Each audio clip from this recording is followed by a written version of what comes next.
one of the things that I am concerned about is that these pieces of laws are emanating out of conflict. There is a union debate, and so there is not an organic discourse about this. It's a reactive measure.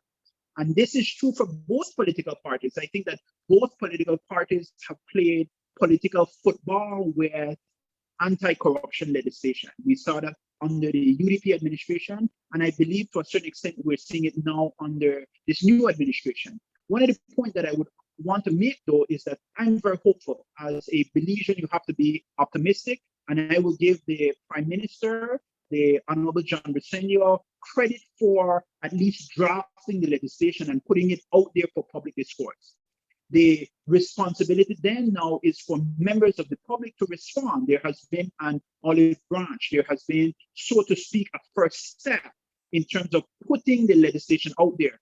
There has to be more consultation. There has to be formal dialogue. I believe that I've seen the draft whistleblowers legislation. I think that it needs to be strengthened in terms of the penalties, and it needs to cover more instances, and it needs to be more heavily incentivized. But at least we're talking about something.